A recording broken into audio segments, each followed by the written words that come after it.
Okay, I may mention here some things that may upset you, and I have to do this warning that the contents of the training may cause painful memories or associations. This is not a safe time to share personal details, but you can give me those details by saying a friend, someone you know. I wouldn't know the difference, and nobody here would know. So if you want to speak outside this session, you can always just wait for me. I'll be there, and I will wait around. I've come specially for this church. That's what I'm doing here in Coventry, together with my colleague. When discussing issues around child protection, please take care not to identify individual children or families. And I work in a way where I'm very open. So please feel able to ask questions and talk. And that is a cultural shift. You look good in it, Diana. It's a cultural shift. Why do I say that? Because a lot of you, based on your hands going up, are coming from Nigeria. And in that country, we keep lots of secrets. We don't tell our problems because, you know, I want them to continue. We have to continue to look sharp. We may be dying at home, but we must look sharp. We must look like nothing is happening. Butter does not melt in our mouth. We are perfect. Newsflash, no one is perfect. We are all going through. And the amazing thing is that what you are going through, sir, madam, you may also be going through. If somebody mentions it, you start to assist each other. Share, share, share is not just for Facebook or WhatsApp. Share in life. And you see, the thing is that you are in church where you are supposed to hold together and help yourselves. So it's not here where you gossip, although you love to do it on WhatsApp. This is not where you denigrate somebody because, did you hear? Going on behind. No. This is where you lift and encourage each other. Hey, I'm beginning to preach. Okay, so that's what this is about. So feel free to throw questions at me. My colleague is here for the hard questions. I'll just do the easy ones. So AFRUCA, we work in 5 areas. 1, awareness raising and sensitizing. Information, education and advisory services. Advocacy and policy development. Community and international development. And we also support children and young people and families when things go wrong. And even when they're right, come to us still.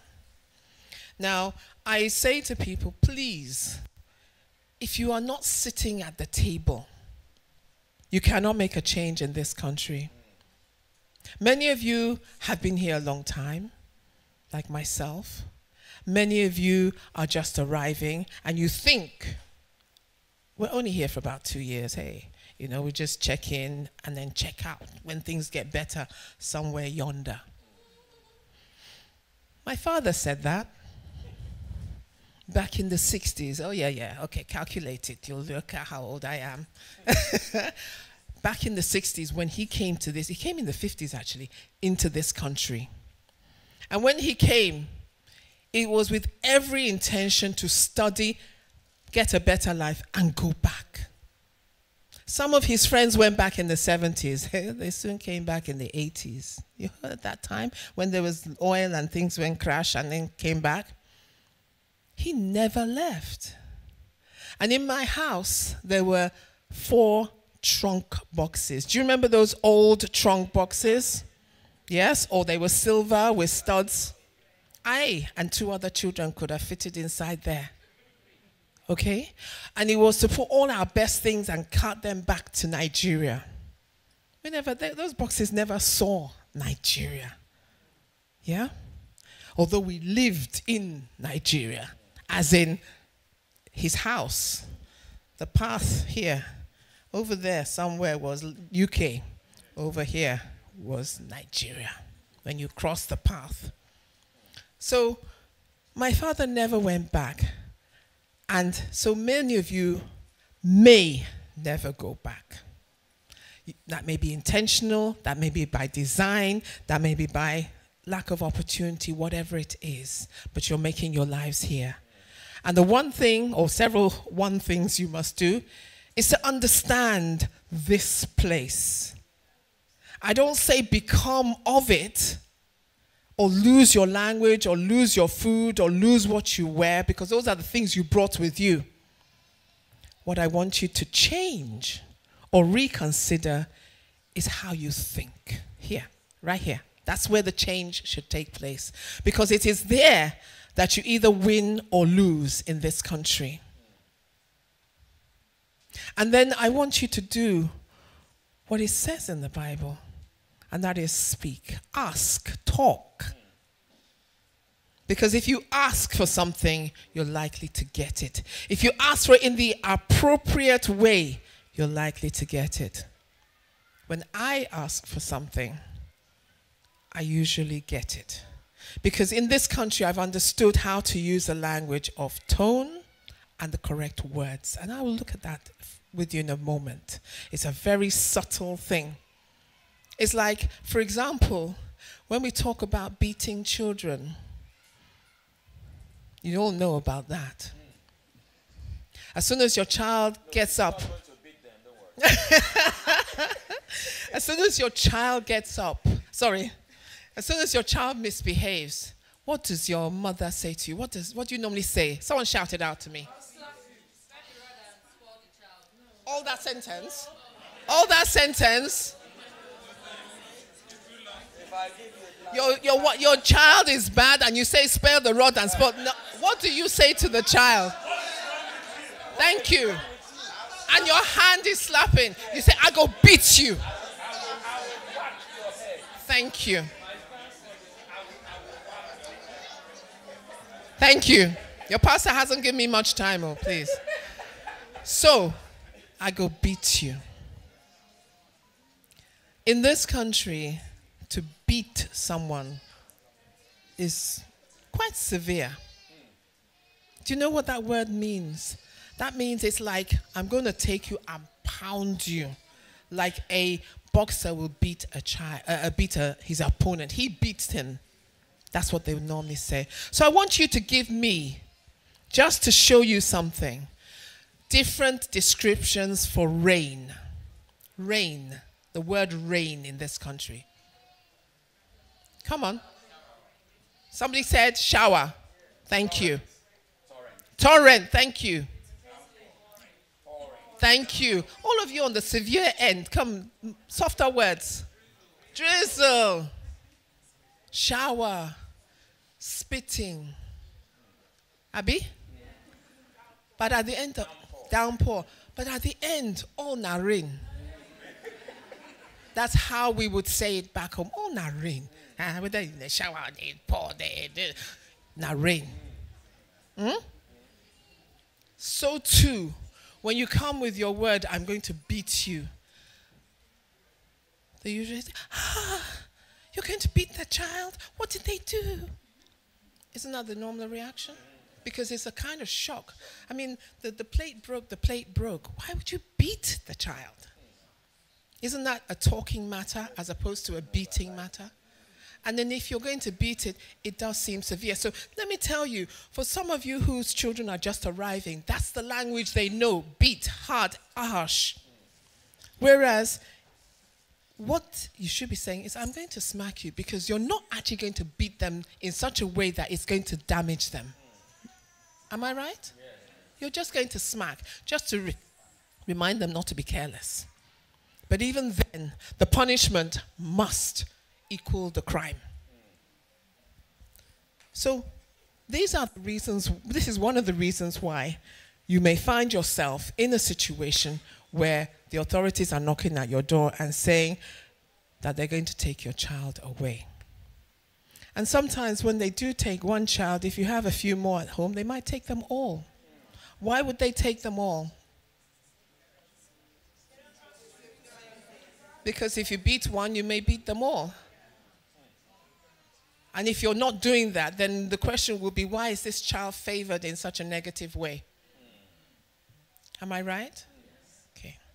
Let me ask, how many of you are just arriving who are under 1 year in this country? Just put up your hand. Under 1 year. Oh, it's quite a few. Under 2 years. Under 3 years. Okay. Have you learned some of these things already? Have you seen the differences between being there and being here? Have you seen the need to actually learn some things? Because it is so different. Okay, I'm going to still continue. In this company, what we do is that we deal with internet safety, county lines, and drug trafficking, which is one of the things I will talk about today. Leaving children home alone, domestic violence, physical chastisement, which is the beating, which I just went over and glossed over very quickly, so that you can just get an idea that it is not acceptable here. And it is one of those reasons where a lot of our children are taken into care. Because I can tell you of a doctor and his wife who packed up everything from Nigeria, sold their house, sold their car, everything, landed here. The wife had a visa to come and study. So that was how now the husband and the children could be here. But within 2 months of them being here, the husband had found himself a little job and had gone to do this job. Left the children alone, home alone. That's another issue. I'm just touching on that one. Left them home alone, and they had always been fine, so obviously he felt he could do it. It's not the first time he's doing it. And something happened in one of the other accommodation in the place. However, of course, the children will now go and look at the window and they could be seen. So the police, who were making inquiries, nothing to do with them or that house, saw them and said, "Oh, where's mommy? Where's daddy?" Big smile on their faces.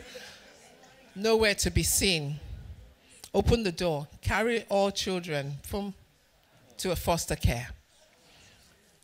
Of course, the parents got to know, came back, and wahala broke out. Because now, the very reason you left the country, which was better life for your children, has become get K. And so now, the wife who had come here to study, her studies would have been impacted. Because it's like, my children, that one that I had prayed to God for and had received. Do you understand? Where are they? How am I going to get them back? You don't know what is going to happen because it's nothing that you have ever seen before. Who will take my child away because I left them home alone in Nigeria? Huh? What is your problem? Huh? When we have an entire village, anybody can beat my child and sort them out. Oh, in fact, the child will not even want to get home because he knows he's got another beating waiting. Ah, which one? Hey. But things are different here. And like Pastor rightly said, that child now belongs to the government in a sense. You are the caretakers, but the government sits on the watchtower. Let me put it like that. Looking to and fro to see who we can catch. Pastor, sorry, okay. And then the last one that we deal with is sexual abuse. I know this is church and this is Sunday, so we shouldn't be talking about that 3-letter word. But let's be real. It happens. Children to children, uncle to children, father to children, it happens. I'll give you an example. During the COVID, there was a young lady, or rather a mother, Bible shouting, everything there, you know. She left her children at home as required because they were not going to school, but she was a key worker. 2 girls and a boy. Of course, the children had grown up, the girls, and, you know, they grow up. Things happen. Only for her to find that, what's happening, my girls? I see this thing is still sitting in the cupboard. and you're both pregnant? Both of you? Waiting happen. Can anyone tell me what happened? No, don't say. Thank you. So the brother had rearranged the lives of his two sisters. Why? Let me give you some reasons. I wasn't there. I don't know the case fully. Communication. Inability to tell your children about this topic does not mean that they will do it. But you start to set boundaries. You tell them the clear lines. You tell them what will happen if something happens. You start talking in time. The moment that they can start to recognize the differences, start to tell them what they are. Use the right words to describe the item. Everybody knows what this is called. Call it that. Don't create a new word for it. It creates clarity. I'm not going to go into detail here because that's not what I was asked to do today. But if you need that, I think I've already provided Pastor with a film that we did. Because on Saturdays we do a Zoom session and we talk about these subjects one by one every single week. So please attend. I think you attended that one, Diana. The one on child sexual abuse and exploitation. If you have the video, the Facebook one, please pass it around to those who may be interested. It talks about part of what we did in that time. So those are the areas of what we call safeguarding in this country. Those are the areas you need to know something about to safeguard your children. It's actually a war zone out there. So the things that you are concerned about here are really no different to what you should be concerned about in Nigeria. I'll be honest with you. Is it Home Alone? Yes, you should be. Because with Home Alone, apart from the dangers of them hurting themselves because you didn't put the knives away, or them trying to cook when you never sent them, because that's the time the children will do what you didn't send them to do. I want to be like mommy, cook. Hot water, trouble. Yeah? Or an uncle that they think is an uncle because you've always called him uncle. So the word uncle is safe. I'll give you an example of that kind of a story. Little girl living here in a house where they shared it. Couple upstairs, elderly couple, 70, retired, and they live downstairs, newly arrived from Nigeria. Little girl. The parents going to work said, please, uncle, can you take my child to school and bring them back? Yes, I will do that. Yes, we will do that. So they go to work themselves. Then this elderly couple would take this child to school and bring him back. Of course, familiarity. The child now would be downstairs. Then the uncle, they were Caucasian, would come downstairs to look at the child. Are you okay? Are you all right? And start to play a game with the child. What kind of game would he play? He would get a handkerchief. You know, those days we used cloth handkerchiefs. And he would go like this. And the child, little child, would be jumping to get the handkerchief. Normal game. It's fun. We do that even with a pen. You know, and the child would be jumping. After time, it gets boring. Then he would now take the handkerchief, put it in his big pocket, and sit down. Is anyone concerned about that? Women? You think there's something wrong? What's wrong? Don't be too embarrassed. We're grown up here. What's wrong? Where certain parts of him are. Okay. So then now game gets boring. He goes back upstairs. Nothing happens. Then the mother come back and the mother's making food. My darling, how are you, eh? How was your day? Oh, mommy, I played a game with uncle. Oh, that's nice. Oh, yeah, come and eat. Thank you very much. She'd never asked the next question. What kind of game? Because she heard two words in that sentence. Game, uncle. Safe words, yeah? Respectable words. A game. Because this is why I was talking to you about language when I was talking about beat and rain. We understand words when we come from another culture in a simplistic way. I remember a friend of mine who came in from Nigeria, very young, and was saying to me, oh, phone me up. Can I come and play with you? I smiled. I'm like 30 here. Come on, can I come and play with you? And I said to myself, it's all right. Yes, come. Because I knew I needed to educate her. I'm glad you laughed. You helped my story, which is true. So I said to her, my darling, in this country, although in your language, the word is to play. But in this country, as an adult, you do not say to another adult that I'm coming to play with you. It doesn't sound well.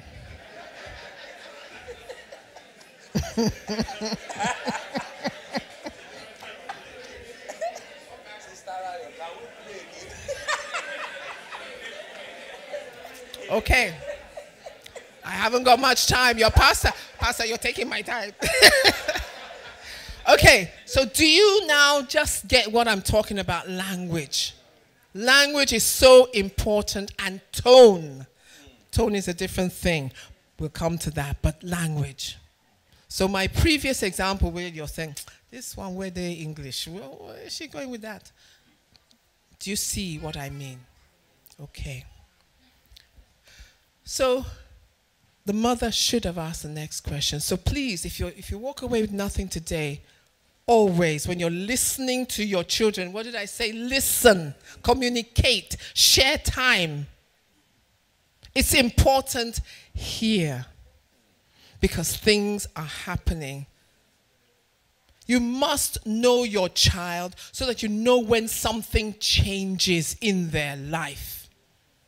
The signs are there. It's like a woman who, when the husband decides to try different territories, she knows. So you men, she knows. But because she's saying nothing, don't get comfortable. You will sense it. That instinct is God speaking, as far as I'm concerned, because he has his ways of reaching you. That word that, please just explain that again to me. What did you say happened? If the story changes, you ask it again. Do you understand?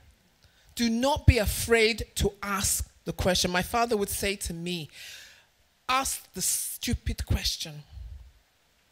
Because in a room like this, you cannot tell me that only one of you has got a bright question.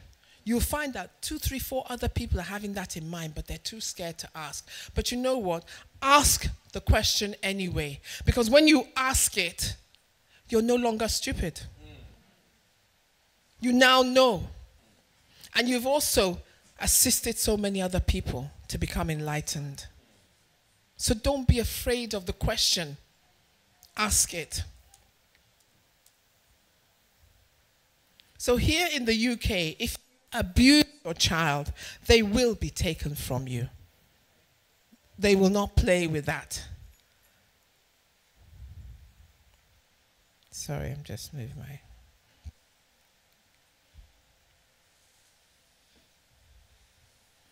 But I know all of you will be asking me, what is abuse? It's a form of maltreatment by inflicting harm or failing to act to prevent harm. Children may be abused by those who know them in a family setting or in an institution or community setting, or more rarely by a stranger.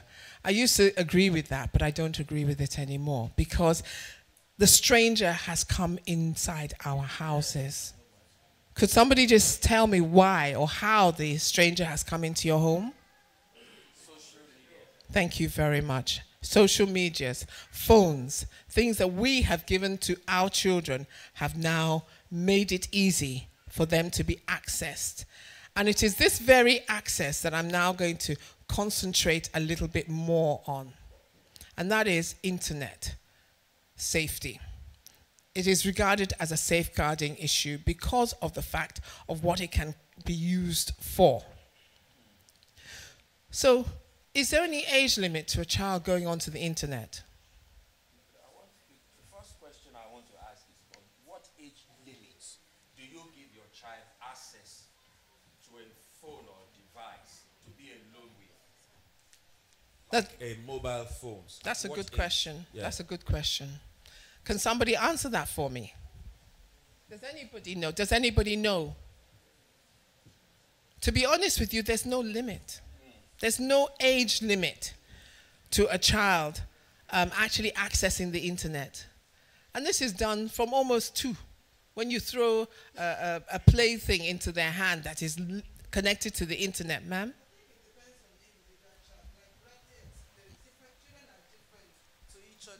And as a parent, you know your child. Exactly. So you know whether you can be able to set boundaries for your child, and you know whether he or she will actually listen to you where you set that boundary. So it's different, children, from children to children. Thank you. For parents to know. You are absolutely right. You said several things here which I hope everyone has picked up.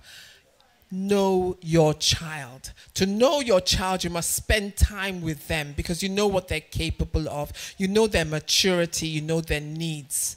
Very important. So you know when your child is lying or hasn't got the ability to come to you or whatever. And then also setting boundaries. Thus far and no more. That phone on my table, 8 o'clock every night, off. You're allowed to. I mean, somebody was even asking me, the very same question you said, if I give the phone to them, can I take it back? I say, who? I said, does your child pay for that phone? When did your child start working to earn enough to pay for the units or whatever, or even to buy it? I leave that question open. Ma'am? For me, I wouldn't say, it's not a question, it's like an answer to, I feel like you can put this on something on Google that prevents children from watching certain... Fantastic. Yes. You can put safeguards and safeguard stuff. For the child. That's the important thing, is to make sure that you put limiters. And you can almost put spyware on there to know where they're going with their computer usage. When I say spyware, you can connect it to yours. Say that again.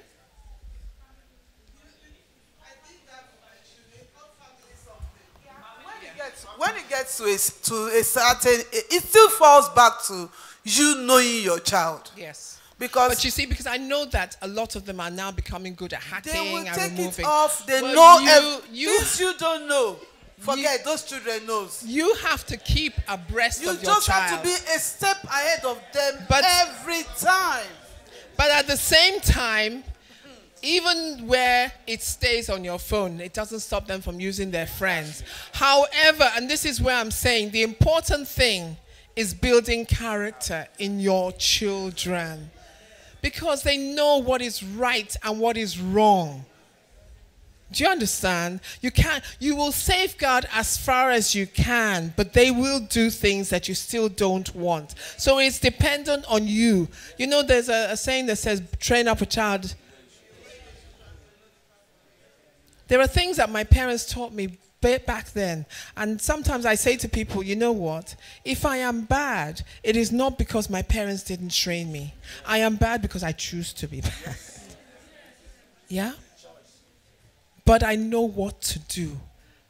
And you see, it is also teaching them consequences of their actions. Because I think in the days when I was brought up, you were just told, don't do this, don't do that, don't, all over the place. And you dare not ask why, sir. And you will not be told why. Just do as you're told. You're supposed to be seen and not heard. However, we have come into the breeding of the digital children where they tell you. But you see, you have brought them, and this is something for those of you who are coming in newly, because I can see most of you are quite young, so therefore your children will be under 10 for the majority of you. They're going to school. Here in this country, we are not taught by rote like you're taught in, say, Nigeria, where you learn this and you dare ask your teacher why or who or how can. It'd be like, who are you? When did you just arrive on this earth? Whereas here, you're taught to examine the truth. And that is why even in the Word of God, I'm looking at your pastor. Are you sure about that, pastor? The anointing is still here. Examine the truth. Understand the word for yourself, because when you understand it for your word, no one can push you aside. No one can tell you different. So when you are sending your child out, you are give them affirmations and nobody can tell them, you see this hair on my head? My father refused for it to be cut, refused for it to be pressed, refused everything. And I'll go to school with natural hair. It was a very little thing, just hair. But he made me so proud of it that nobody could say anything. And they called me gollywog. You know, there was a toy in this country that had that kind of, you know, anything to kind of bring you down. You know, in those days, we have made the way for all of you. They don't call you monkeys anymore. They don't say you've just come down for one tree anymore, because we have walked that road. So your children are walking another road, which you have to try and understand. Now, if your child today goes to school and your teacher is talking to them and you've taught them at home, respect, don't talk. They will stand like this in front of you, put their eyes to the ground. They won't look at you. Immediately, are there teachers in here? Back me up or deny me. Will you not think, what's happening with that child? Are they okay at home? Why are they acting in this way? Would you not do that? So you may put a little pencil note and be monitoring that child, that something is going wrong in the home. So, you know, it's like I can look at some people and I can make an assessment and say, you know what? This person doesn't look too well to me. Something's going on in their house. Because as far as I'm concerned, as much as we're all bravado, especially as you Nigerians, you are actually leaking your hurt, your traumas, your joys, everything is coming out of you as you're sitting there. It is just for anyone who has that discernment to see it in you. So when you might then say to the child, why did you tell them about this? They didn't say anything. Because you know what? They were imitating you people.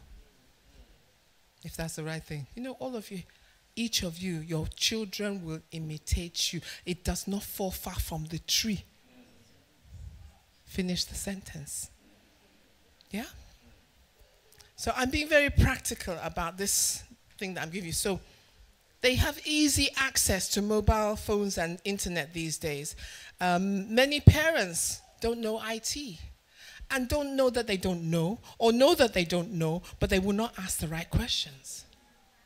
It doesn't matter that you don't know. Yes, ma'am. No, I was just going to say that as parents, you can go online to educate yourselves. You can connect your devices to your children's devices to your phones.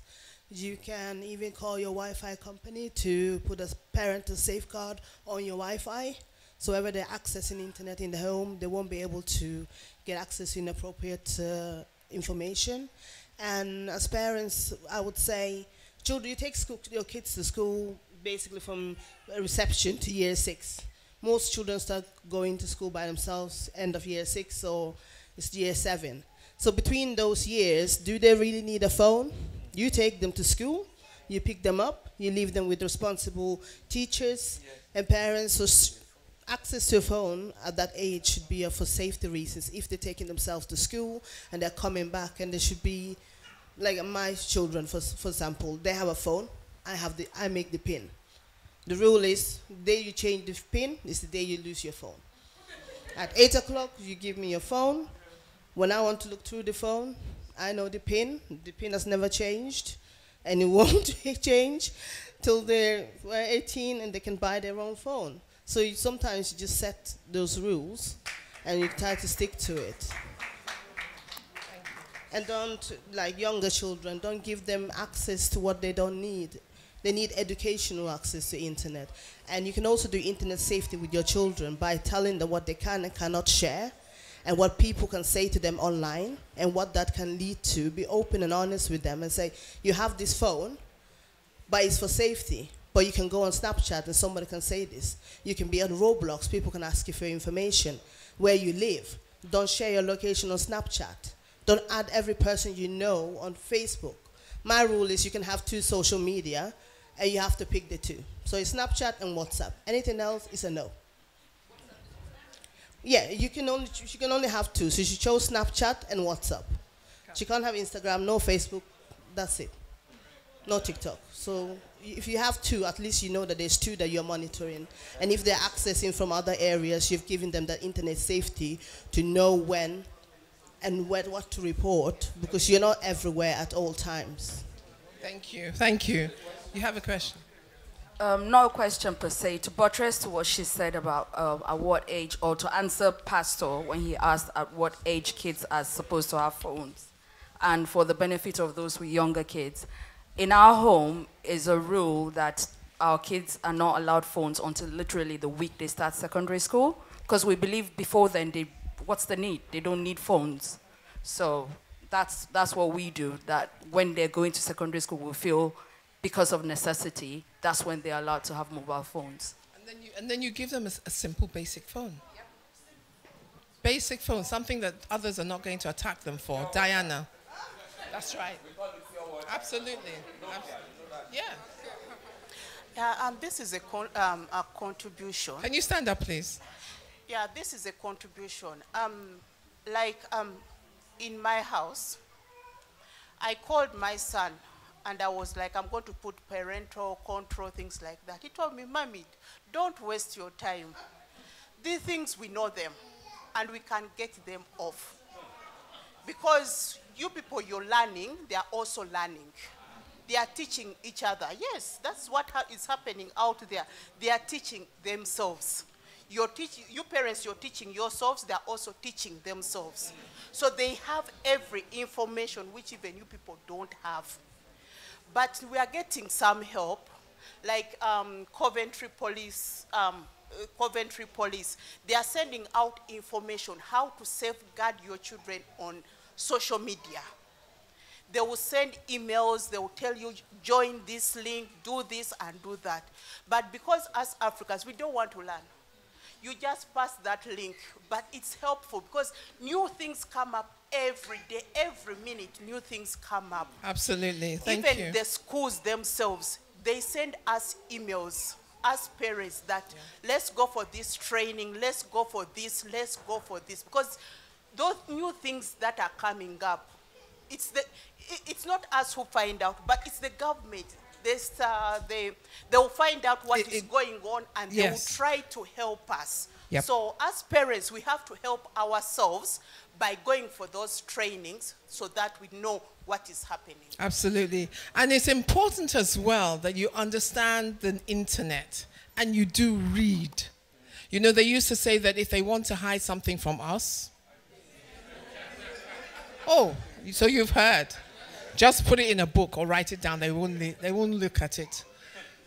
But you know something? It's also in law. It says that you're not presumed to be innocent because the information is out there. And once it's out there, you are presumed to have read it or seen it or something. And it's your business to find out. So the other reason why it's important is because you need to know the trends that are happening. And what I mean by trends is the trends that are happening amongst children.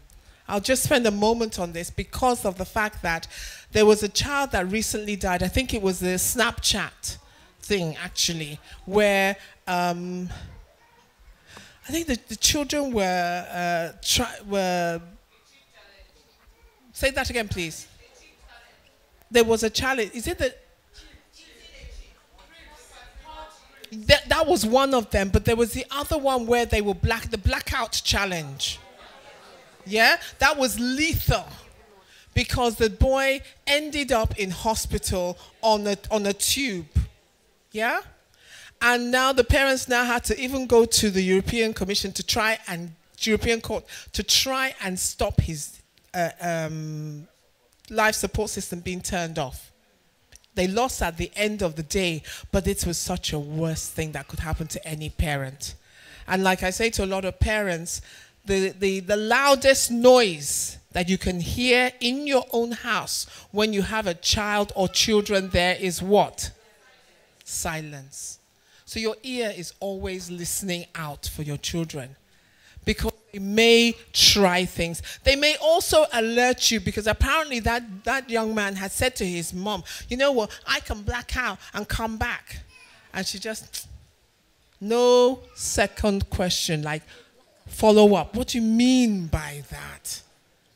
But you see, sometimes we're too busy with our 3 jobs and have we built that house properly in Nigeria kind of thing.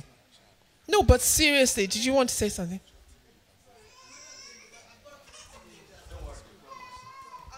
Another thing I would like us to, parents to know, is that those children, they have slangs that they talk about. Thank you, I'm coming to that. Yeah. You know, because even within the, they have various acronyms. Yes.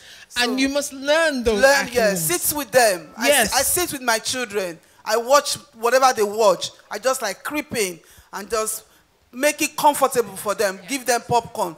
I know why I'm doing that, but they don't know. But absolutely. I just sit with them, hear it. You know, children like to know that you don't know. Yeah. So that they can show off. But don't worry, stoop to conquer. Exactly. So I do that a lot. You know, to them. this is what kills your child if you don't. You have to safeguard your child. And it is by knowing what's going on in their lives, by sharing. Somebody thankfully brought up this particular question, which crosses 2 areas. Please, can a 16-year-old stay overnight with a child of 5 years if I have to go far for night shift? 2 of them are boys. You know, in the world that we're living today, whether you're the same sex or no sex, it makes no difference. Sorry to say. However, 16 and 5 are considered to be minors. So you cannot leave one child with another, because sometimes you may even find that the 5-year-old is more mature than the 16-year-old. You may also find out that this 16-year-old is strapped to this. And so therefore, what is he looking after? This, not your 5-year-old. So that is a risk that you take. Then the other thing is, I see your hand coming up there. Carry on. I just wanted to add more to the internet thing. Now, because I have 2 girls, they have, my older one has a phone. For whatever reason, we have to communicate. Now, can everyone hear? Can you, please speak up. I have 2 girls. My older one has a phone to communicate for whatever reason with me and stuff like that. Now, what I initially noticed, because, oh yes, mommy, I love TikTok. I love this, I love this, I love this. Okay. You can go on it as long as you put your age, so that the videos are restricted. Then I must follow you.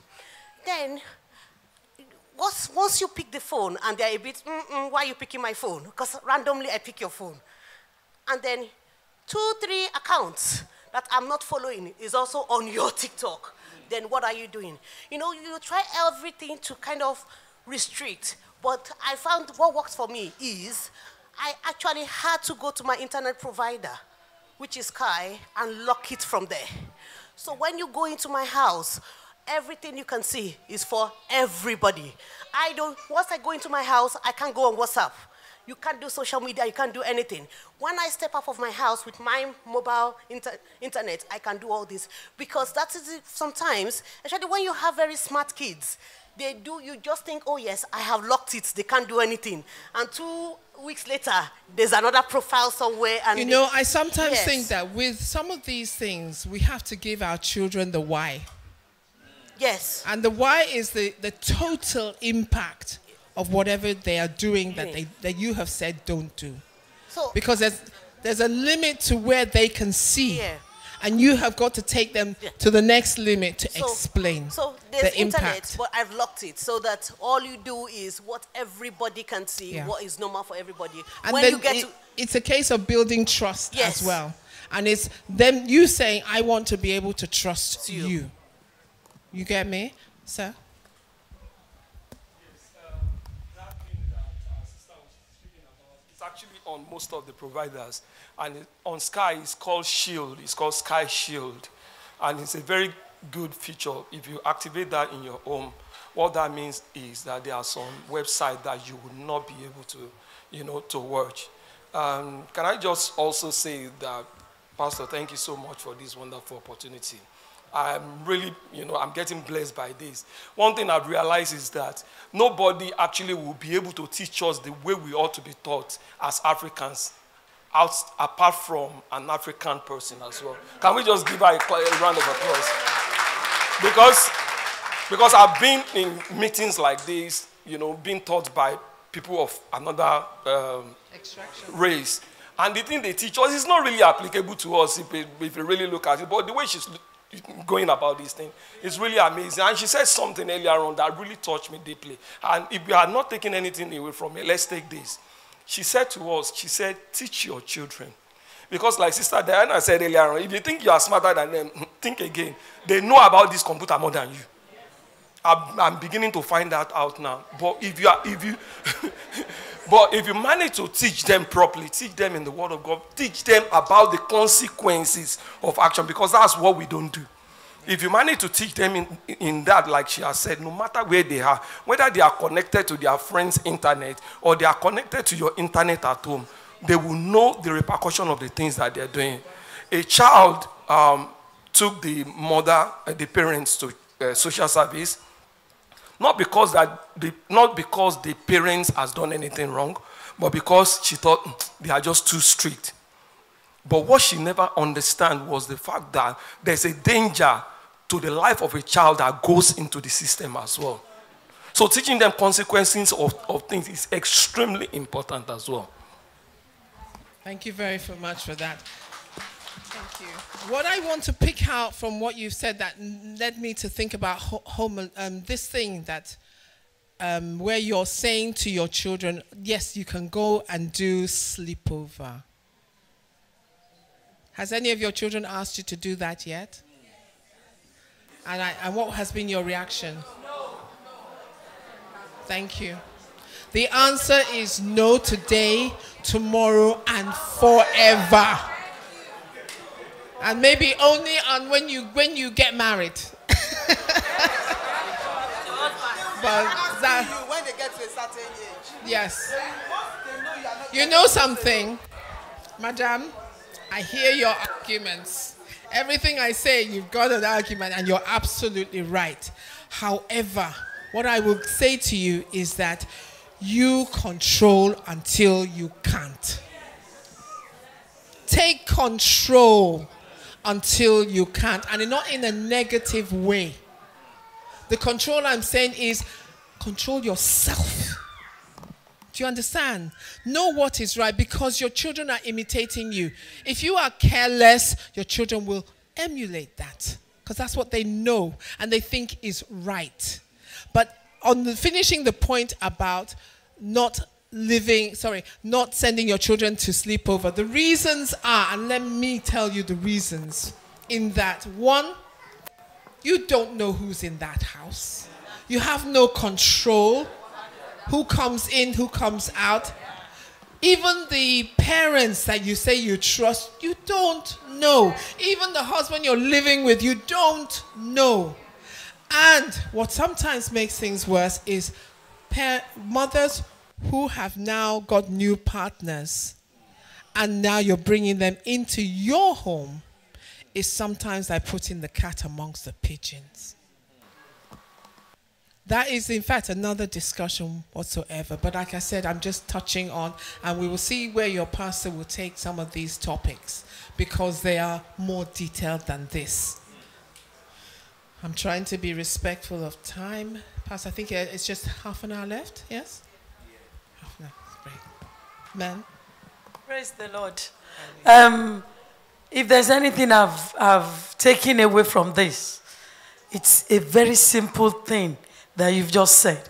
That when a child does not look at the teacher, eye to eyeball, they think there's something wrong. I have gained a big knowledge this morning because I thought I was done with children. I am done, but I have 2 amazing grandchildren. 3, hallelujah. Hallelujah. The little one is still a baby. Anyway, hello. Amen, amen. Ma, they are so amazing. The first one, the girl knows how to wind me up.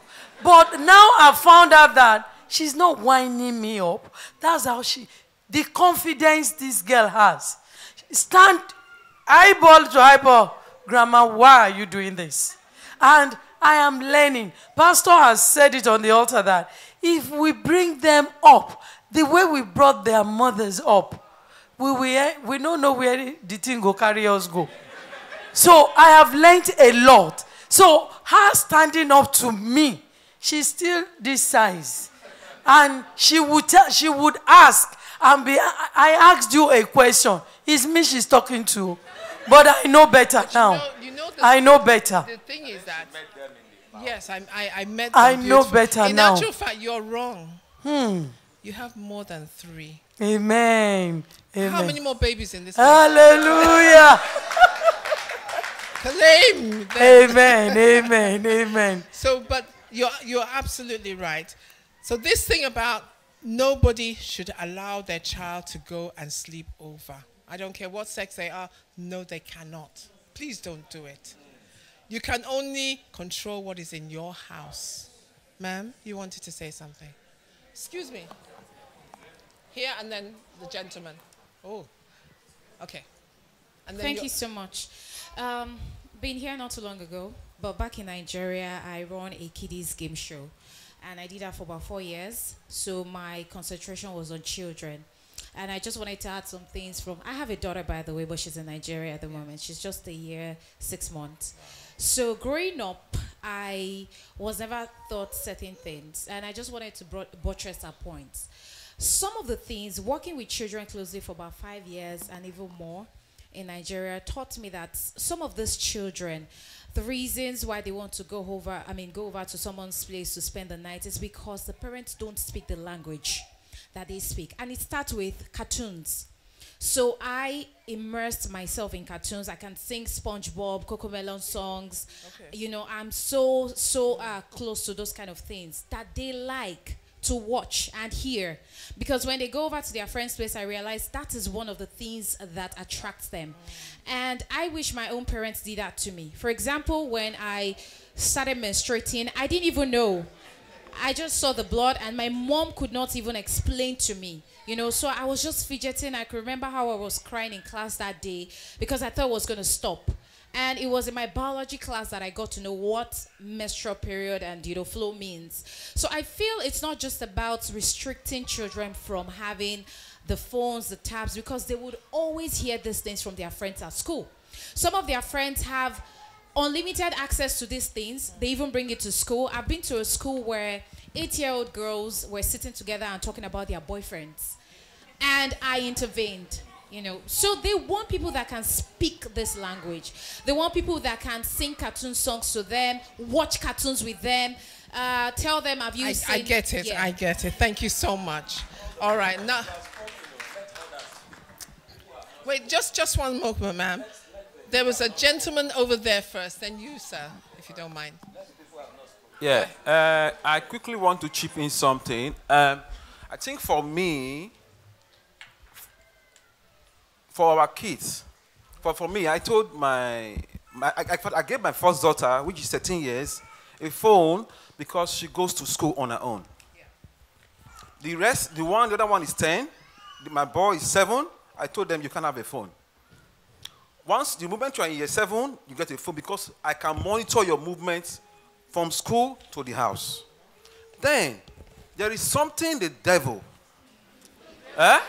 has done now, okay? Because I happen to be a TikToker because I matchmake people. You get? Now, there is the TikTok is a internet the devil has designed to ruin people's lives. If I tell you what is happening in TikTok globally, that site is a site made to destroy lives. So your children that is less than 17, 18 should not be on Facebook, should not be on Snapchat, should not be on any social media platform. Only WhatsApp, in case just to monitor them. Then secondly, you know, in psychology. Excuse me. In psychology. Please, please allow him to speak and be heard. Hello? Secondly, in psychology, there's what we call, you know, positive reinforcement. Kids learn a lot when you continuously conscientize them. Like my daughter now, she uses a phone, okay? Constantly, I call her, I said, the day I will know you do anything with this phone, you're not on TikTok, you're not on Snapchat. At times, I take her unaware, I check her phone, I keep money. I go to Google, I check her history to check this thing. I tell her, see, I brought you to this country, not because I need anything. I brought you here because of you people. So don't make me regret my means of bringing you people here. So the day I take this phone from you... That's emotional blackmail. No, I'm coming. Thank you. Thank you. Sir, thank you.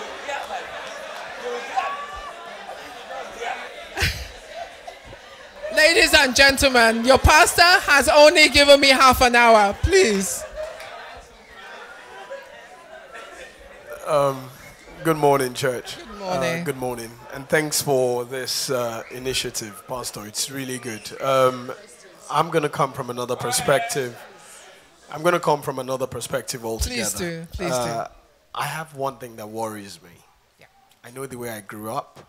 I know the freedoms I had and the ones I didn't. And I believe I had a holistic childhood. I think Africans run the risk, especially Nigerians, of creating sheltered children in a bid to ensure they're not exposed to the societal norms or discrepancies we have here. I believe we need to know where to draw the line. So, for instance, you've mentioned no sleepovers. I tell you what, when I was growing up, the reason I loved sleeping at my friends' houses was because we can play deep into the night instead of ending up at the playground, because they're friends. When I was younger, I had friends next door, next street, next neighborhood, and we grew up together, and we're still friends till tomorrow. I've got 3 boys, by the way, thank God, and I watch my sons. They're holed up in this 4-corner residence, and that's all they get. Now, my son has been on sleepovers. Funny enough, one is asking me for one now. For me, it's a judgment call. Engage the parent of the other child. Size them up. Try to make a judgment call if it's going to be a safe environment. I don't like blanket rules. I think if we put it, I'm not disagreeing with you, I'm just telling you my thoughts to it. I don't think suddenly creating one rule fits all. I understand our fears. However, I think we should also learn to let these children have a life. I hear you. That's the first. Secondly, as it relates to social media, and with all due respects to my brother, I'm a technology person. Technology is known to have pros and cons. We should learn to mitigate the cons and go with the pros. I don't think, personally, what does TikTok do for my sons? I send them all the motivational talks that comes up there. I forward it to them to listen. There's one my sons are going through right now. A little girl, 7-year-old, speaking pure Yoruba from Canada. Now they're watching that and they have an assignment to speak that language to me exactly the way she said it. I've got sons that play football. My sons get reels from me that shows them how to play football. We learned how to play football by playing either in front of your house or in the garden. Because we had friends next door, and we do these things, and we learned it. These youngsters here, they're like sheltered because you are afraid. And rightfully so. I would like your advice. Where do we draw the line between having sheltered children as opposed to children that have a holistic childhood? Thanks. Thank you for your perspective, and I hear your perspective. But I know I understand. I can hear it. I can see it as well. I could see it. That's why I say we are all leaking. So I could see from what you spoke. We understand. Okay. You put a different perspective of not sheltering your children. My argument here to you is you're absolutely right. But I would say that you came from a different time. That's the fundamental thing. Different time, different ideas, no internet for the sharing of nonsense. And when I say nonsense, what I mean is that people have shared things that people now want to try. Because they may not have even thought about it. Because sometimes when I look at some of the things that I see on social media, I'm like, who thinks of this? Who comes up with this? And that is what people now want to try. And that's the dangers. My blanket no sleepovers is not because I want to regiment the life of everybody here. And I want to tell you how to bring up your children. Because I might as well just put up my hand straight and say, I have no children. Okay? But that doesn't make me incapable of knowing what's good for others. Would you agree? So, that's my situation. And I want you to understand that some parents are not able to make sound judgments like yourself. So they work better with rules, just like some children. So I'm giving you the rule, no sleepover. But you will make the judgment finally. Shall I do it or shall I not? Just as you tell your children, I don't want you to do this, they will finally one day choose whether they want to do it. Like I said earlier on, if I'm bad, it's because I choose to be bad, not because my parents didn't bring me up right. So that's my only rebuttal on what you have said. Social media definitely has pros and cons, and it is for you to monitor and guide your children on the best way to use it. I saw one particular social media thing where they said that the Chinese do not have algorithms that allow their children to see rubbish.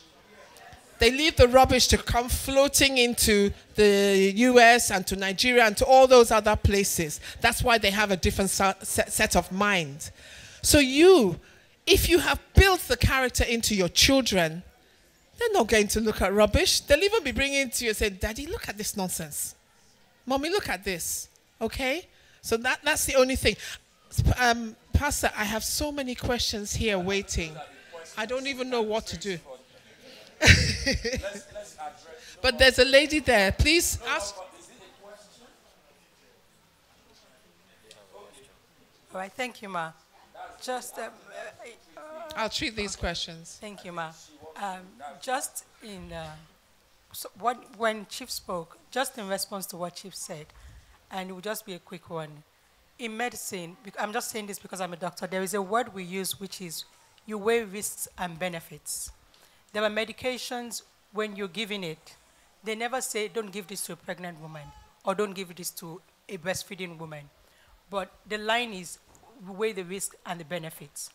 And when you weigh, so which means the medication might be harmful, but if the benefit outweighs the risk, then you give it. So it may cause some damage to the woman, but if it's more likely to cause more benefit than harm, then you give it in agreement with the patient.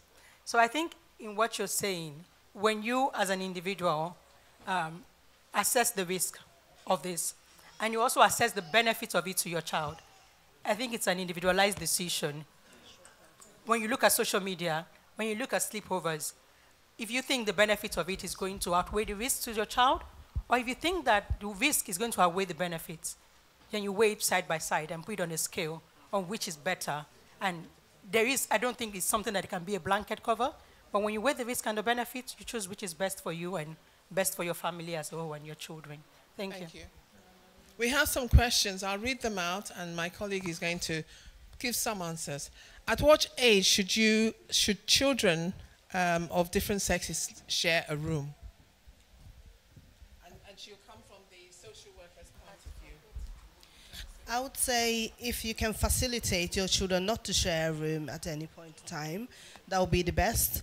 But I would say from the age of maybe 5, sometimes they say 10, but as soon as they become aware of themselves, they shouldn't be sharing rooms. And if children should share rooms, they should be of the same sex, preferably. But if you can accommodate for your children, they need their independence, they need their own space, they are their own individuals, they should have their own rooms. I mean, the thing is that some rooms are big enough for you to divide. Excuse me. You are all laughing here. Excuse me, there's a... Wait now. Are we not children of God and we're not believing that we will have space? No, but I mean, you're all behaving like when I asked people whether they were all earning at least £3,000 a week per child, because that was the cost that it takes to keep a child in care. Yes? That is the cost. So just relax. The thing is that if you have a room, if you're imaginative enough, you can actually divide that room in 2, you know, at the extreme. Yeah, I mean, if you have some houses have 2 living rooms, you can use one room, make it to another bedroom, as long as there is space for the children. And it's just for the safety of the child. Okay, go ahead. And one is asking about implants for a 13-year-old and about vaping. I think the implants are in relation to menstrual cramps and so on. I think really it's based on having sound medical advice. Yeah, you need to go to the GP and explain your situation, explain the issues of the child, and then they will be able to maybe refer the child to a pediatrician. I'm assuming that that's what it's in relation to, as opposed to having breast implants or anything like that. Yeah, there are certain implants that are taken. Yeah, because sometimes certain hormonal treatments can be given to teenage girls to ease their menstrual pain and cramps. Yes, but it also has to be investigated by a medical doctor before you can go ahead. Yes. Yeah. Yes. Yeah. Mm-hmm. Mm-hmm. I can see from where I am that the girl is a little bit, she can be exposed because she comes in like, oh, can she vape? Or can she have implants and things like that? But I don't know how to tell my friend. I know she has period pains, but this can also be encouraging her to have sex and it's safe. It comes from 2 angles. It's not really. Not necessarily. Not necessarily. Don't make that assumption that that is what is going to happen, because there are some girls that may look very advanced, but they're better than the ones that don't look that way. So let's. I think it's a case of you. I knew that was going to happen. Don't worry. I think it's a case of you communicating with your friend. You know, finding a way how you can talk and bring the subject up and then take it from there. Even maybe with your daughter there. Just talk about it generally and that. Let's talk afterwards, yeah? That's a more personalized question. How much should you share in explaining consequences? Do you use real examples? How do you strike the balance between information and fear and anxiety inducing information? It needs to be age appropriate. It needs to be age appropriate. You need to use examples that your child can understand and your child can relate to. Something that they can learn from. You can't give an example of the example you give a 16-year-old won't be the same example that you give a 10-year-old, because they might not understand the consequence and the actual key of the message that you're trying to teach them. You are teaching the child, so thereby you have to come on the child's level and their own understanding of what you want to teach them. Otherwise, the information won't come through, because the child won't understand what you actually want them to know. And if you can't, ask someone, speak to their teacher, go to safeguarding lead, go to the counselor, go to the pastoral at the school and say, oh, I have this issue at home. My child asks me these questions. I don't really know how to answer them. Can you go to their class and have a session on this? Can you go to their class and talk about this? So they can do it for the whole class, where it's not targeted on your child, but your child will get the information. So all these places are there. You can go to Showstart, speak to the outreach people. There's information everywhere. If you don't have the answer, someone else can have it for you. And indeed, a lot of things are on Google. They're in books. Open the books, read the books, and find out as well. And then you can always call AFRUCA, and we have social workers and directives where we can point you. Child discipline. Can you please give us specific... Did that answer the question for whoever put it forward?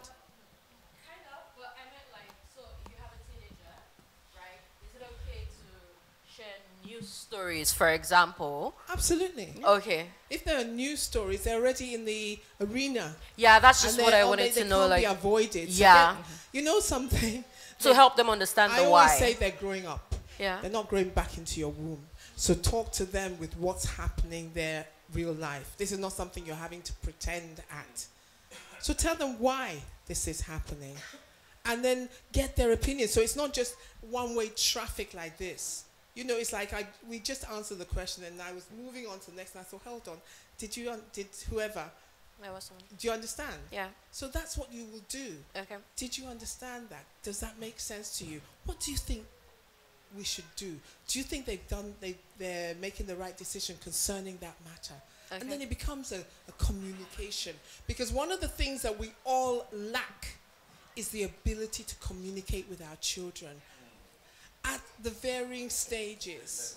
So that, because really, you know what, you're supposed to try and create a safe space. And when I say a safe space, it's a space where, you know what, as I come through that door, I'm home. I can talk to mommy, daddy about anything.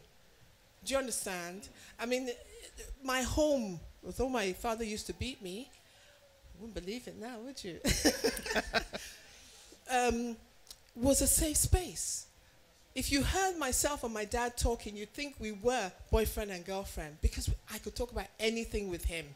Even my mother. You know, and as I grew up, I was a little bit more cheeky with the way I spoke to them, but I was always respectful. Do you understand? So you need to get to that place where you don't think that just because, you know, one day they say, hey, mom, you know, you'll say, how dare you? It just... Understand it, that they can be playful, but they can be serious. And in the right situations, when other people are around, I was always very, very respectful, so that I didn't, you know, disrespect them. But create that bond, create that ability to communicate. In actual fact, you may even find that it is their friends that will come and start talking to their mom. You know, because that used to happen. You know, my friends would come to talk to my mom because they couldn't talk to their own mom. Don't be that type of mom or father. And you know what? Let me applaud the men. Men, applaud yourselves. Is that all you deserve?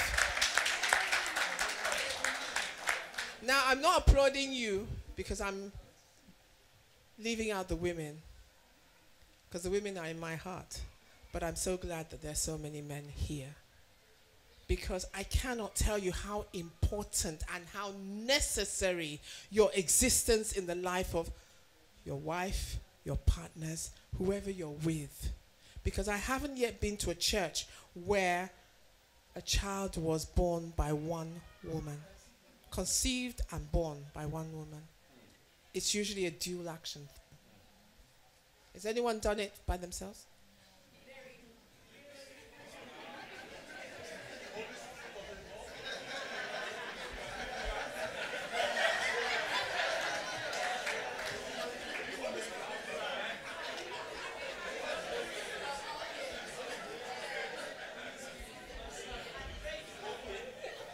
Now I know I'm in church. Okay. Exceptions. But seriously, none of us are of that stature. Okay? So support. I haven't even talked about domestic violence. Hey, this doesn't happen here though.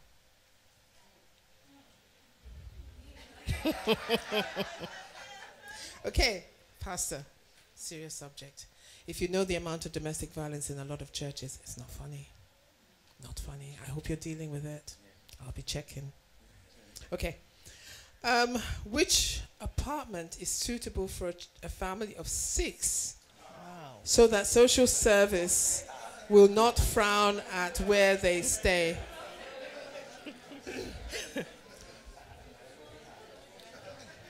I'm going to park that question there.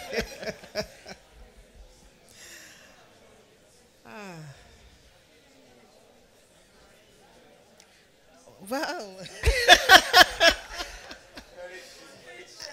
it will be hard to have a bedroom for each child when you're a family of 6. It wouldn't be each child because there'll be 2 sexes. Yeah, 2 sets of each. So you pack all the boys into one and all the girls into the other. That would be it. For the time being, and you make a case for being moved. Yeah, overcrowding. Open your mouth. Go to and your apply. And try and apply and do things without aggression or anger. You know, one of the styles in this country is to always remain polite. You know, you can be rude politely. Do you understand? You smile. I know you know. You can be I'm very good at it. You know, I remember a confession here. My mother did something when I was in Nigeria, and I stood in front of her and I told her off very calmly. I think I even had a smile on my face as I spoke to her in this tone. And then I left because I was staying somewhere else. And she said, for about 3 months afterwards, whenever an auntie came, she said, "Do you know that my child abused me?" And she said, "I did not even know. It was when she had gone." So, learn the tactic. It works here. There are times when you shout the loudest to get the attention. There's times you keep quiet. Monitor your situation so that you're not marked down for a certain mannerism that is associated with your kind. That's the truth. It is the truth, because I work with parents and we do positive parenting session, one-to-one session, and some parents, why they're not getting their children back, why they're not getting anywhere with professionals, why professionals are not listening to them, why they are not, nobody wants to cooperate with them, nobody's listening to them, even though at some point they have right to speak for themselves, their opinions are valid. It's because of the way they approach the situation, the way they speak, their mannerism, the way they come across. And certain social workers will come to me and say, I don't mind what they're saying and I understand them, but they can't come to the meetings because this is how they come to the meetings. They go to contact, this is how they approach contact staff. So their mannerism is limiting their opportunities to work with professionals to even get their children back to their own care. Even professional wants to work with them, but they are their own obstacle. And sometimes we have to sit down and say, reflect on yourself. How do you come across? You are from another culture. There is mannerisms that they won't understand. But then you want to communicate with people here. You have to adopt some of the mannerisms to be able to meet them halfway, to be able to communicate in a productive manner that they can understand as well. Because what they're seeing in your behavior is also what they think the child is getting. And it's generally what the child is getting. Yeah. And to them, it's not acceptable. So you stoop to conquer and learn, because that is how you're going to get the best for yourselves in this place. You know? And then the other thing is that if you're not sure of yourself in certain situations, take a friend. Take somebody that you know can speak the English for them, as one would put it. Or help you to traverse the situation or to explain. Because you know there's an assumption that just because we have English as our, like, almost like first language. Okay, thank you. As our first language, that means we understand it. Not so. Not everyone has your eloquence, sir, for example. Not everybody has that ingenuity to be able to even understand every word that they are saying. And the way you may understand it, it may be too simplistic and you're too literal in the way you respond to it. And also, make use of interpreters when it's offered to you. Absolutely. So maybe you're a Yoruba speaker. Yes, you also speak English, but you're not totally confident. Ask for a Yoruba speaking interpreter. Seriously. You may say, do it. The Asians do it. The Chinese do it. Don't see it as a slight on you. No. You need to understand the information given to you, and they need to understand what you are saying in receipt of that information. And if you're not understanding the English completely, you won't give them the answers they want, and they won't understand. You won't be heard. So don't be afraid to say, I want an interpreter. Because it's absolutely true. Sometimes I've read things that someone has put down. I have understood it because I've come from that environment. So I know what they're trying to say, but my dear, what they wrote down was nothing to do with what they wanted to say. You know? And it's not funny because they will react to what's on paper. They'll say, Mr. Ajebo J, you wrote this down. That's what they will say. and you signed it. Is that your signature? Sir, I think we've gone over time. There are still quite a few things.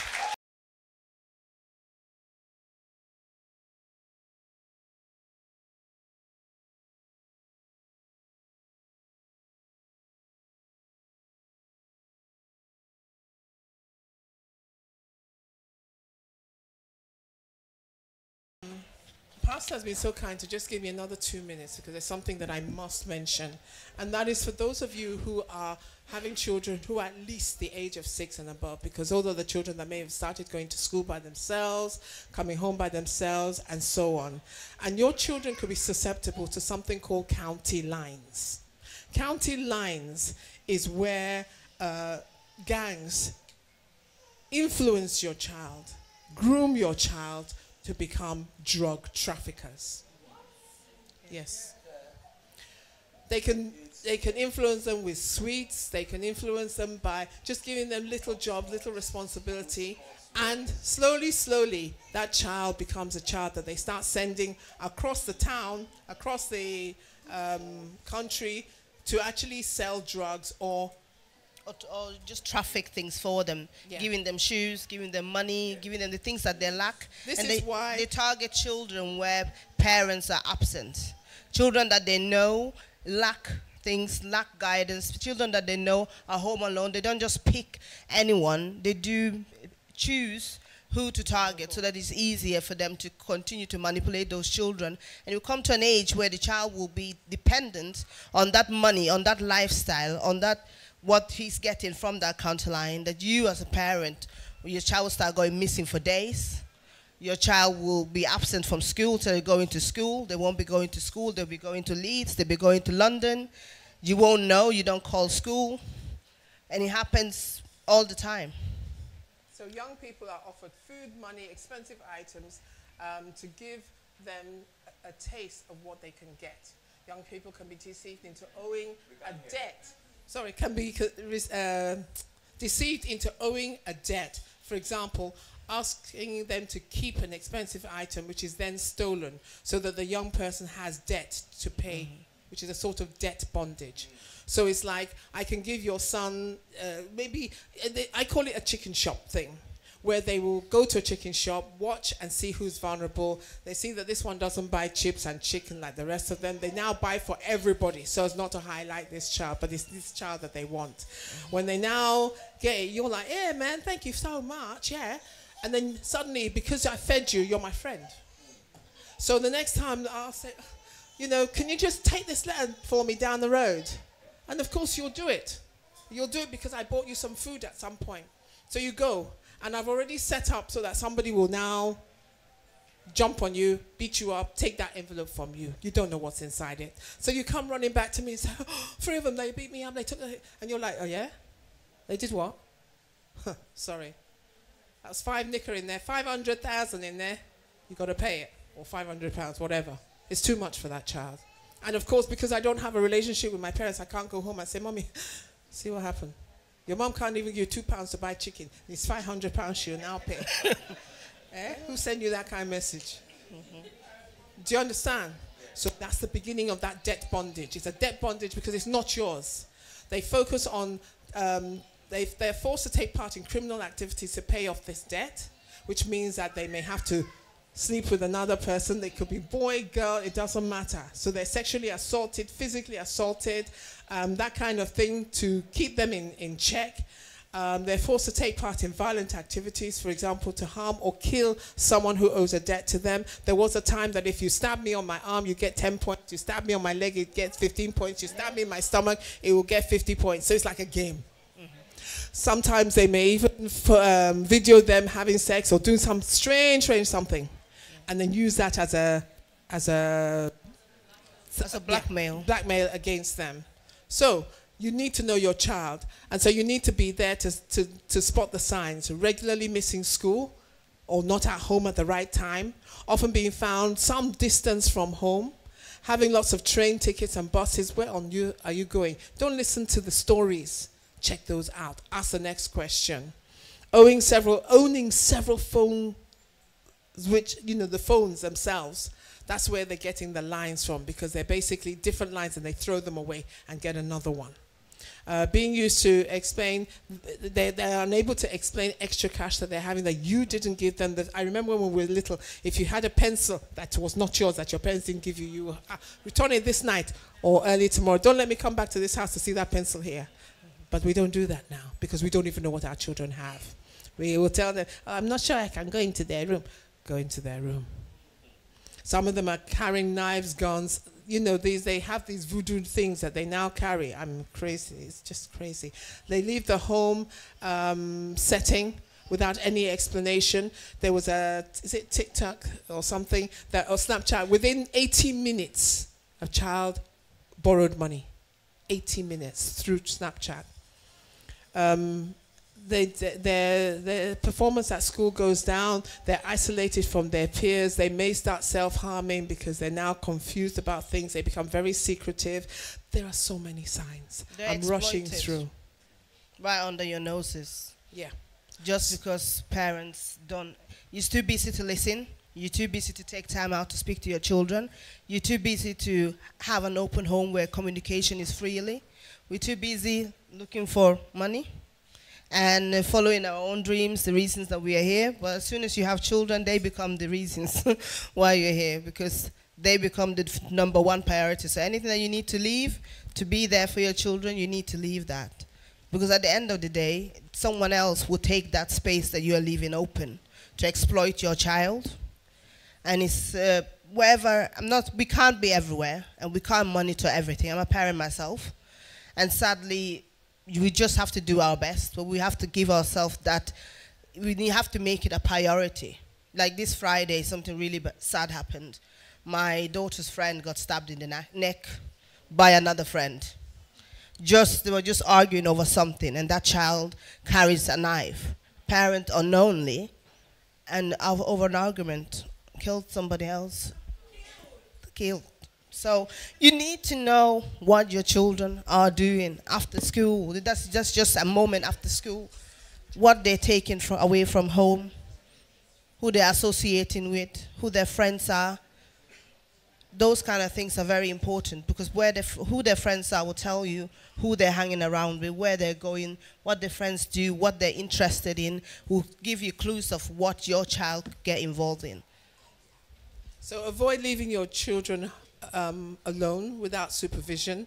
Be vigilant to what is going on around your children. Have regular contact with your child's school.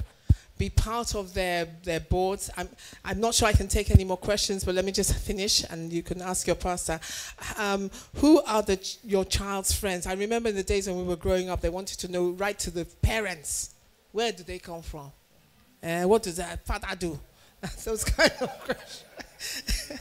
It's still valid. It's still important. Be close to your children so that you can find, they can confide in you when going through difficulties. Be mindful if you see your children with new expensive items that you have not bought them. Get them to be satisfied. This is the character building in what they have. You know, even if people offered me something when I was growing up, we didn't have anything. But I say, no, my dad is going to buy it for me. You know, don't need you. Kind of thing. Very arrogant. He brought me, an arrogant man. But anyway, it was good. If you suspect something is wrong, act on it. That feeling, act on it. Even if you're wrong, act on it and dismiss it, that it's not there. Safety rather than being sorry. The earlier you seek help, the better for you. And the better for your child, because if they now become targeted as criminals, it's not going to serve them in the long run. When they're 18, when they're 16, when they turn 20, the prisons are waiting for them. So if you don't get them out of those counterline or any suspicious behavior, they will be targeted and they will end up in prison. Yeah. I mean, there's like an automatic, you know, home or school to prison pipeline in this country if you don't watch out for your children. And at the same time, like our learned gentleman said, you're not trying to restrict, you're trying to reassure the life of your child. Thank you.